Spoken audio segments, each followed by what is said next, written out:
اقسم بالله الفيديو ده معجزة ليك يا برج الاسد، وظهر لك في الوقت المناسب. ايوه يا برج الاسد، تعالى الفيديو ده ليك، واوعى تقلب الفيديو ده. وفي البداية كده صلى على النبي.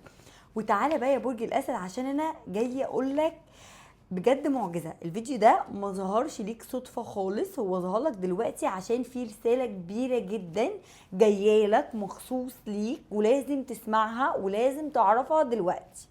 انت مشيت في طريق كله وجع يا برج الاسد، طريق فيه عذاب وخيانات وظلم، وكان اكبر من طاقتك، واستحملت اكبر من اي حاجة انت استحملتها في الحياة.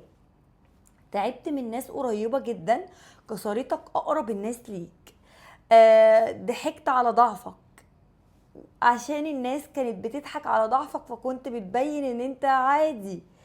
كل ده سبب لك جروح كبيرة جدا عمرك ما كنت تستاهلها يا برج الأسد. كل ده وجع في قلبك، كل ده حزن جواك، كل ده حاجات كانت بتنهش كل حاجة جواك. عارف يا أسد ايه أصعب حاجة انت مريت بيها؟ انك بتبقى قوي من بره، وكل الناس فاكرينك ان انت ما بتتأثرش، لكن الحقيقة انك من جواك بتذوب. خلاص، مليان مليان تعب محدش شايفه، مليان حاجات صعبة، وكل ده انت ساكت. بس الكون شايف كل اللي حصل لك يا برج الأسد.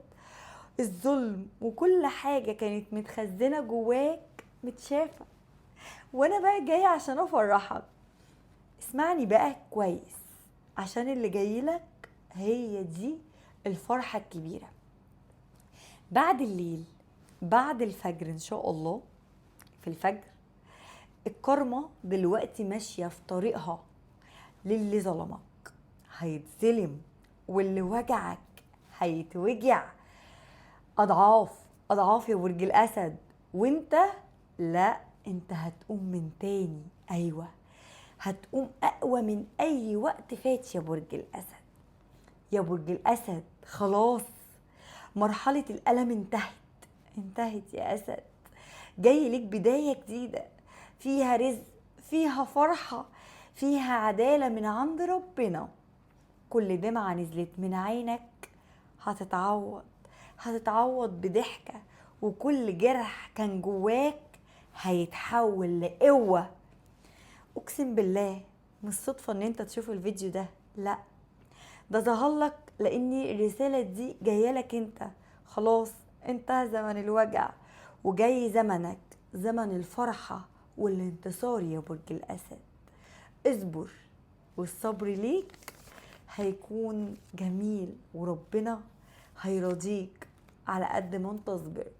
قولي يا برج الاسد، انت عايش فعلا التعب والوجع ده ولا لا؟ واقبلوا البشارة وقولوا يا رب. خلص الكلام، سلام.